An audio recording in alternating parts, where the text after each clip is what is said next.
of a century. Like, it's just insane. We had over 275,000 people that attended, and the stadium overflow. We had thousands that were registered to vote.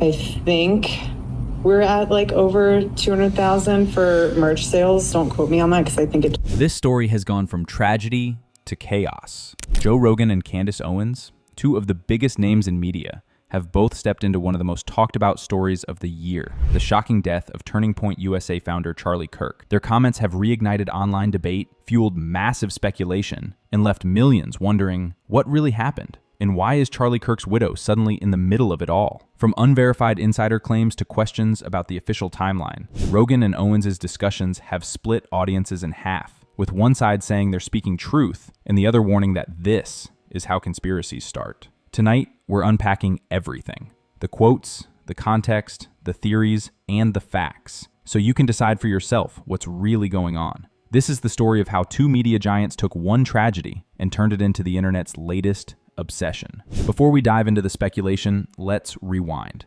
Charlie Kirk was more than just another political commentator. He was a household name in conservative circles. As the founder of Turning Point USA, he built one of the largest youth movements in American politics. On September 10th, 2025, Kirk was hosting a Q&A event at Utah Valley University. What should have been a routine speaking appearance turned into a national headline. According to police, a 22-year-old suspect named Tyler Robinson opened fire, fatally shooting Kirk before being arrested hours later. Within just 2 days, officials declared the case solved. A motive wasn't clear, but authorities described Robinson as a disgruntled extremist. The investigation moved fast, maybe too fast for some. Almost immediately, questions started flooding social media. How did the young man bypass security? Why was there no footage of the shooting? And why did the event's live stream abruptly cut out seconds before the attack? At first, it was just online chatter, but then Joe Rogan mentioned it, and everything changed. When Rogan first heard the news live on his show, you can hear the shock in his voice. "This just happened," he said. "Charlie Kirk got shot. Is he dead?" He refreshed news feeds in real time, reacting like any viewer trying to process breaking information. A few days later, he revisited the story, but this time he wasn't just reacting, he was questioning. Rogan said parts of the report didn't add up. He specifically pointed to the alleged murder weapon, an antique World War I rifle, supposedly owned by the suspect's grandfather. According to the official narrative, the shooter disassembled the rifle, carried it in a backpack, climbed onto a campus roof, reassembled it, and fired the shot. Rogan's take was blunt. "That story is horse shit." He said that reassembling a 100-year-old rifle would be nearly impossible in those conditions, calling it logistically absurd. His clip was shared millions of times across X and TikTok, with captions like, "Joe Rogan calls out cover-up." But Rogan didn't accuse anyone of wrongdoing. He simply said, "I'm not saying there's a conspiracy. I'm saying it doesn't make sense." And that one line, that careful mix of skepticism and restraint, was enough to ignite a wave of online investigation. Then came Candace Owens. Her relationship with Charlie Kirk went back years. She and Kirk co-hosted events, built organizations, and were publicly close. So when Owens decided to speak, her words carried serious weight. In a live stream that would go viral overnight, Owens said she had spoken to 3 people who claimed Kirk had expressed fear for his safety just 1 day before his death. She alleged that 2 of those people even had written communication, messages or texts, where Kirk reportedly said he thought they were going to kill him. Now, to be clear, none of those texts have been verified or released publicly. Owens herself said she couldn't reveal the names because the conversations were off the record. But in today's internet climate, that didn't matter. The claim was explosive enough to dominate headlines on its own. Owens also referenced an unusual data point, a plane registered under a company known to contract with the US military that was reportedly flying low over Utah Valley around the same time as the event. She called it interesting, suggesting it raised questions about whether something larger was happening behind the scenes. Whether you believed her or not, Owens had just transformed the narrative from tragedy to mystery. Once Rogan and Owens had both weighed in, the internet went into overdrive. On Reddit, users launched full-blown investigations, combing through open-source flight data, university security maps, and archived footage of the event. On X, hashtags like Justice for Charlie trended for days. TikTok creators spliced together clips of Owens saying he thought they were going to kill him, with Rogan's "it doesn't make sense" soundbite, creating the illusion that both were part of the same coordinated expose.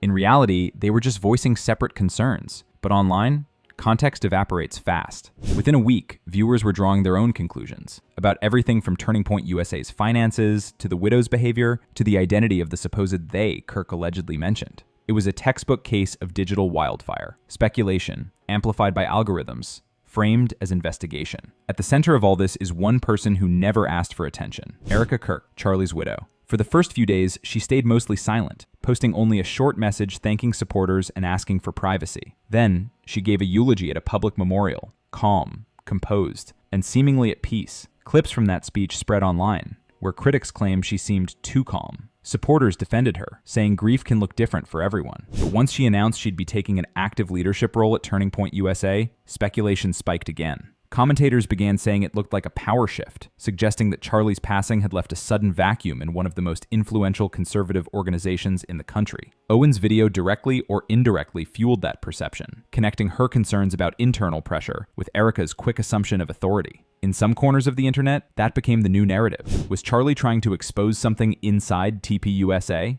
Again, none of that was proven, but the speculation spread faster than any fact check could keep up. One of the key threads in Owens' comments, and a recurring theme in Reddit discussions, was the claim that Charlie Kirk had recently called for an internal audit at Turning Point USA. According to online posts, he allegedly believed money was missing or misallocated. There's no public documentation confirming that an audit was ever launched, but the rumor resonated. Why? Because it offered a motive. In every viral mystery, the audience subconsciously looks for a why, and this theory filled that gap perfectly. Analysts say this type of speculation happens every time a public figure dies under unclear circumstances. Money, power, or betrayal always becomes the imagined trigger. Without concrete updates from the organization itself, those narratives thrive unchecked. Traditional media outlets have been cautious. Mainstream news has largely avoided covering Rogan and Owens' claims directly, instead focusing on the reaction to them. Headlines like "Online conspiracies emerge around Charlie Kirk's death" became common. Journalists pointed out that Rogan's and Owens' comments were being clipped,